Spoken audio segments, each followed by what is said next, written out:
کسی بھائی نے یہ مسئلہ پوچھا ہے کہ فدیے کا مسئلہ کیا ہے، کس کو دینا ہے، کتنا دینا ہے، کون کون دے سکتا ہے، ایک اور دوسرا مسئلہ کہ کسی کو روزے اپنے حصے کے رکھوانا، یہ مسئلہ کسی نے پوچھا ہے، اور ساتھ بیمار جو ہے اس کا کیا حکم ہے۔ بسم اللہ الرحمن الرحیم۔ سب سے پہلے جو فدیے والا مسئلہ ہے یاد رکھنا ہے، دھیان سے سن لے۔ کئی دفعہ انسان کی ساری زندگی گزر جاتی ہے، بندہ دھیان سے سنتا نہیں، تو بندے ایسے ہی بس بچوں کی طرح ہی باتیں کرتا ہے۔ فدیہ جو ہے یہ صرف اور صرف ایسا بوڑھا آدمی جس نے پھر جوان نہیں ہونا، جس نے یہ نہیں کہ خوراک کھائے ٹھیک ہو جائے، جس سے روزہ رکھا جاتا ہی نہیں، ایک ایسا مریض جس کے بارے میں یہ ہے کہ ڈاکٹروں نے کہا ہے کہ اس نے کچھ دیر بعد ٹیکا لگوانا ہے، گولی کھانی ہے یا چیز کھانی ہے، اور ڈاکٹروں نے یہ بات کہی ہے کہ اس نے ٹھیک ہونا ہی نہیں، بس اس نے دوا کے پہاڑے پہ چلنا ہے جتنی دیر۔ پھر سن لیں، ایسا بزرگ آدمی جس نے کبھی دوبارہ جوان نہیں ہونا اور وہ روزہ نہیں رکھ سکتا، یا ایسا مریض جس کے بارے میں ڈاکٹروں نے کہہ دیا ہے کہ اب اس نے واپس نہیں ہونا، ٹھیک نہیں ہونا، یہ آدمی اپنے روزے کا فدیہ دے سکتے ہیں۔ اور روزے کا فدیہ کیا ہے؟ ایک روزے کا فدیہ ہے آدھا سو، یا گندم یا جو یا کھجور یا پنیر یا کشمش، ان میں سے کوئی چیز جسے میوے کہتے ہیں، کوئی چیز بھی 1 کلو 50 گرام ایک روزے کا فدیہ ہے، جو کسی بھی مسکین آدمی کو دینا ہے جس مسلمان کا خرچہ نہیں چلتا بیچارے کا۔ یہ ماہ رمضان سے پہلے بھی دے سکتے ہیں، ماہ رمضان کے بعد بھی دے سکتے ہیں، اور درمیان میں اگر کوئی چاہے تو کبھی نہ کبھی ساتھ ساتھ دینا چاہے تو بھی دے سکتا ہے۔ پھر سن لیں، جس بڈھے نے کبھی جوان نہیں ہونا، طاقت نہیں آنی، یا جس مریض کے بارے میں ڈاکٹر نے کہہ دیا اس نے ٹھیک ہونا ہی نہیں، یہ فدیہ دے سکتا ہے 1 کلو 50 گرام ایک روزے کا، اور اس حساب سے حساب لگا لے کہ 30 روزے اگر ہوں تو وہ کتنا بنتا ہے۔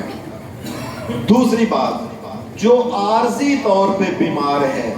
کسی کو نزلہ لگ گیا، زکام لگ گیا، کھانسی ہو گئی، خدا نہ خواستہ کسی کی اللہ نہ کرے کسی کی کوئی ہڈی ٹوٹ گئی، ڈاکٹر نے کہا انشاءاللہ یہ ٹھیک ہو ہی جانی ہے، ہڈی اب صحیح ہو جانی ہے۔ عارضی بیمار جو ہے بندہ جو ہے یہ فدیہ نہیں دے سکتا، اس نے ماہ رمضان کے بعد خود روزے رکھنے ہیں۔ عارضی بیمار جتنے بھی ہیں، ایک تو بیماری والے بیمار ہیں، نزلہ زکام کھانسی وغیرہ یہ وہ چڑھ گیا کچھ ایسے، ایک بیماری اور بھی ہوتی ہے، اب ہمارے بچے بھی بیٹھے ہوئے ہیں، بڑے بھی تو دھیان سے آپ سمجھ لیں، عورتوں کو بیماری جو ماہانہ بیماری ہوتی ہے یہ عارضی ہوتی ہے، یہ بھی عورت اپنے چونکہ یہ عارضی ہے، عارضی والے نے فدیہ نہیں دینا، یہ ماہ رمضان کے بعد روزے رکھے گی جتنے دن بیماری ہوتی ہے۔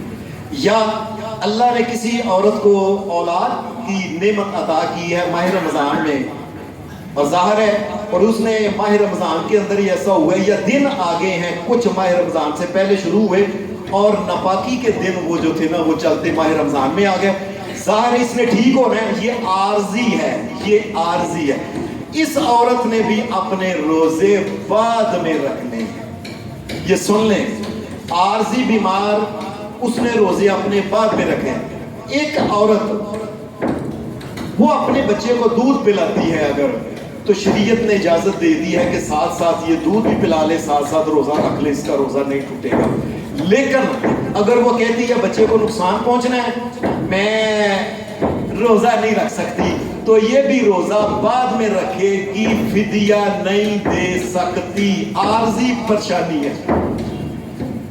یہ بات سمجھ لیں۔ اور ایسے ہی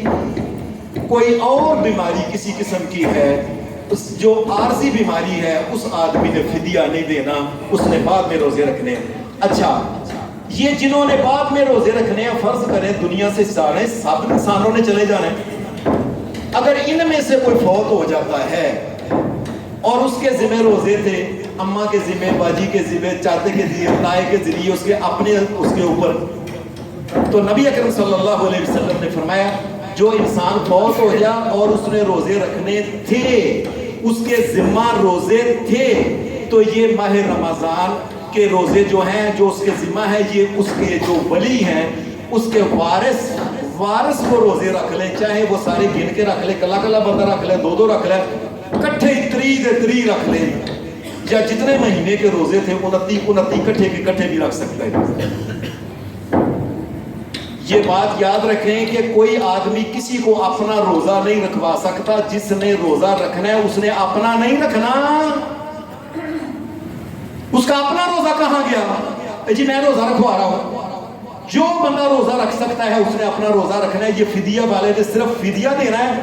یہ ماہ رمضان سے پہلے بھی دے سکتا ہے، بعد میں بھی دے سکتا ہے، بیمار کو بھی دے سکتا ہے، جب چاہے دے سکتا ہے، روزہ رکھوانے کا کوئی مسئلہ نہیں۔ جو مسافر آدمی ہے، سفر یاد رکھے یہ شریعت کی حد کے مطابق ہونا چاہیے، کم از کم شریعت کی حد ہے 21.5 کلومیٹر، 21.5 کلومیٹر کسی نے جانا ہے، یہ شریعت کا سفر ہے۔ اگر کسی نے اتنا سفر جانا ہے یا اس سے زیادہ جانا ہے، اگر کسی نے نیڑے جانا ہے، کیالی جانا ہے، نال جانا ہے، اٹاوے جانا ہے، یہ کوئی سفر نہیں ہے۔ شرعی سفر اگر ہو تو یہ آدمی روزہ جو ہے یہ چاہے تو روزہ رکھ لے، چاہے تو یہ بعد میں روزہ رکھ لے، اللہ نے اس کو اجازت دی ہے۔ کوئی بندہ اس کو یہ نہ کہے لے تو آتے لاہور جانا ہے، تیری گڈی چیسی لگا، تیرے شرم نہیں ہوتی، تو نہ بھائی نہ، جس کو اللہ نے اجازت دی ہوئی ہے آپ کیوں اس کے راستے میں رکاوٹ ڈالتے ہیں؟ اس لیے وہ سفر پہ اگر جاتا ہے نا تو اس کو یہ اس کے اوپر چھوڑ دیں کہ اس نے روزہ آج اپنا خود رکھنا ہے اس دن، یا اس نے ماہ رمضان کے بعد۔ اللہ پاک نے جو یہ بات کہی او علی سفر فعدۃ من ایام اخر، اگر وہ مسافر ہے تم نہ اس کو کہو کہ تیری بیٹی لے تو جہاز سے جانا ہے فلاں جگہ، نہ جب اللہ اجازت دیتا ہے تو اسے جانے دو، وہ روزہ بعد میں رکھ لے گا۔ روزہ رکھتے وقت جس وقت روزہ رکھ لیا، آخری بات یہ ہے کسی بھی قسم کا ٹیکا، انجیکشن لگوانا، بوتل لگوانا، ڈرپ لگوانا، کوئی بھی لگوانا، کسی بھی قسم کی، ہمارے کچھ علماء ہیں جو کہتے ہیں جس سے کوئی، لیکن اس سے روزہ جو ہے یہ ٹوٹ جاتا ہے۔ یہ یاد رکھیں، اصل بات ہے کہ ان کو اس بات کا پتہ نہیں کہ یہ جو انجیکشن سارے کے سارے ہوتے ہیں یہ پیٹ میں کہاں جاتے ہیں۔ وہ کہتے ہیں جی معدے کے اندر جب بوتل لگے تو تاں ہوتا ہے، اس قسم کی باتیں کرتے ہیں۔ صحیح بات ہے کہ کسی بھی قسم کا انجیکشن جب بوتل لگے تو اس سے روزہ جو ہے ٹوٹ جاتا ہے۔ ہاں چھوٹی سی بات ہے، اگر کوئی آدمی تھوڑا سا خون اپنا چیک کرانا چاہے تو چیک کرا سکتا ہے، اس سے روزہ نہیں ٹوٹتا۔ نبی علیہ السلام نے ماہ رمضان کا روزہ رکھا، آپ نے حجامہ لگوایا، حجامہ جب لگوایا نا تو ٹاک یہاں لگے نا جب، تو خون نبی علیہ السلام کا تھوڑا تھوڑا رزق کے بعد آیا تھا۔ اس کا مطلب ہے تھوڑا سا خون اگر باہر آ جائے یہ چیک کرا سکتا ہے، لیکن خون کی بوتل نہ کسی کو دے، اس سے روزہ ٹوٹ جائے گا۔ باقی بات کل کریں گے۔ صلی اللہ علیہ وسلم۔